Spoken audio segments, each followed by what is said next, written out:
Hi guys, welcome back to the channel. I'm Office Bloke Daz. I'm Office Bloke Mike. Here we are, 2 hours today. Yeah. If Patreon is your thing, check out the link in the description below. Loads of stuff on there, starting for a bargain price of just £1.50 a month. Check it out. There's loads of stuff on there, so I'm sure there's something for you. Check it out. Help support the channel. Yeah. This is dumping 2 million tyres into the ocean to help fish. Well, it's a new one on me. Well, when I was in shipping, tyres were one of the biggest problems we faced. How do you mean? Getting rid of them. Ah. People used to book containers to go to, say, like India, for example. Yeah. And then what they do, they'll book like 200 containers for a vessel, load them up with tyres. Yeah. Fucking never claim them at the other side, dump them, basically. Oh, really? Yeah. Yeah, not good. It was one of the biggest tricks. Right, okay. As soon as we got bookings for tyres, we were like, nah. Right, okay. Don't take them. Yeah.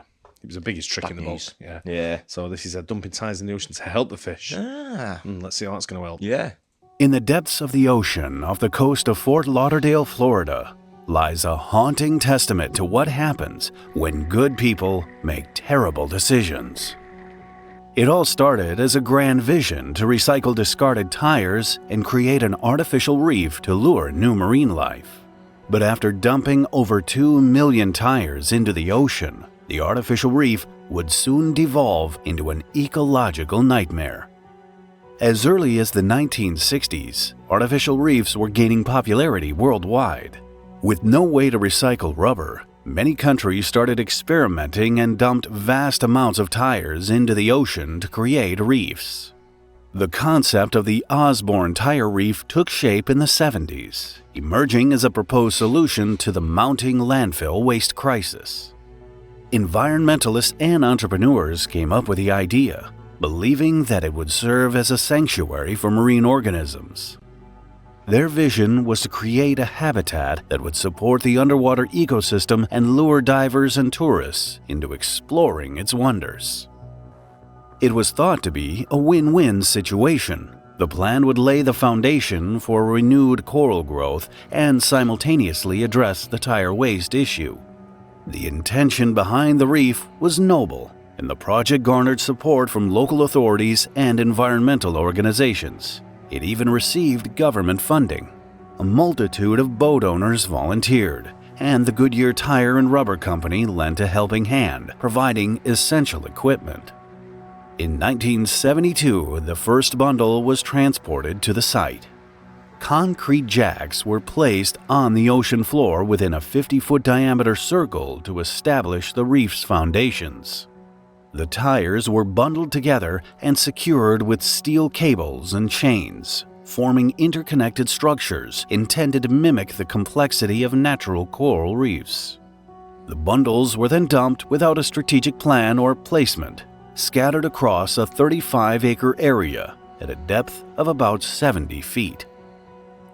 As a symbolic gesture, Goodyear's renowned blimp graced the occasion, releasing a Seems a bit mad to sort of like put that size of volume of tyres into the ocean without sort of like trying it out first. I was just going to say that. I mean, it took 2 million tyres to do it. You think you'd do a smaller area and say, let's see put how like it goes. 50 tyres in and see how it goes in a smaller sort of like confined area, even under testing. Yeah, and see if it sort of like comes into a coral sort of thing, if you get that coral effect. Yeah, you think it'd make sense, wouldn't you? But yeah, it just seems to be a hell of a lot of time unless someone's gone, we need to get rid of these 2 million tyres. I mean, even think of something. I mean, I'm sure even in those days, they must have thought, old tyres, rubber into the sea. I mean, you'd think something would have been flagged up there.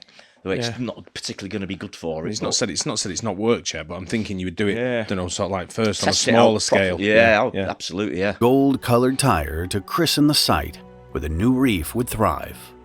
And so, the Osborne Tire Reef came into existence, with over 2 million tires at the bottom of the ocean poised for its transformative mission.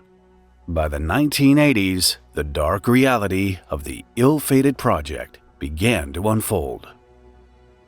While some tires were properly bound together before being submerged, others were discarded loosely after authorities permitted dumping used tires at the site. Moreover, the steel clips that secured them quickly corroded in salt water. As a result, the tires became untethered, allowing them to drift freely with the ocean currents. This uncontrolled movement not only disrupted any life that had managed to take hold on the reef, but also hindered further growth. They collided with the natural reefs of the nearby Florida Reef Tract, causing damage to coral and driving away fish. The region's frequent tropical storms and hurricanes further exacerbated the situation. The drifting tires smashed into corals, smothering them under a layer of tires. But it wasn't just the physical destruction that plagued the reef. The steel wire within the rubber caused entanglement hazards for marine life, disrupting their habitats and potentially causing injury or death. As they deteriorated and shifted, the tires released toxic chemicals into the surrounding waters. That's what I was going to say. Heavy metals and hydrocarbons permeated the delicate marine ecosystem, poisoning the very life they were meant to nurture. Instead of bustling schools of fish, it became a desolate wasteland. In 1995, Hurricane Opal propelled nearly 1,000 tires ashore along the Florida Panhandle. Then, 3 years later, Hurricane Bonnie washed up tens of thousands more on the North Carolina coastline. The grim reality of the failing artificial reef became undeniable, demanding urgent attention. In 2001, the Faculty of Ocean Studies at a local university took the initiative to organize a cleanup operation at the site. But the task was daunting, and the progress was disheartening, as only 1,700 tires were removed, at an astounding cost of $17 each. The projected cleanup cost was estimated at $30 million, hindering significant efforts for years to come. But hope reignited in 2007 when officials sought assistance from the military.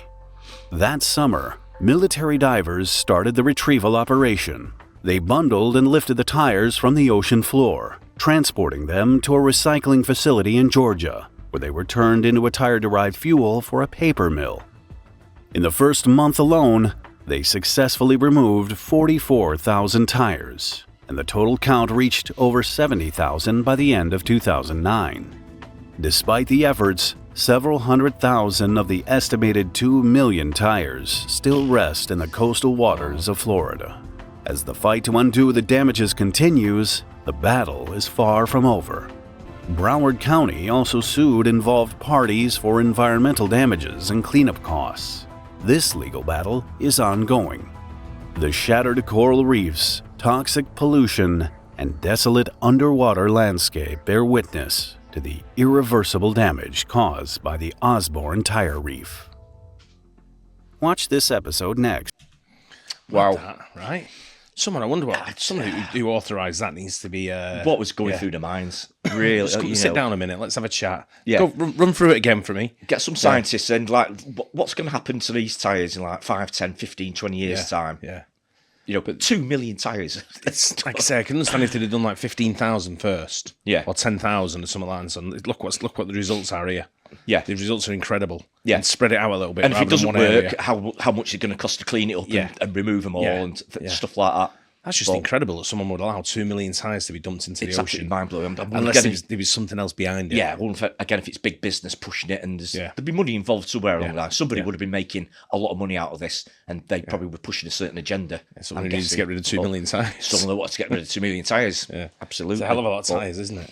Oh, it's a huge amount of it. It's over like acres and acres and acres as well, wasn't it? Yeah. But not even like a small area. But it's just, I don't know how that would have got through. Yeah, no idea. I mean, it's changed nowadays. It's a bit more, a lot more technologically advanced.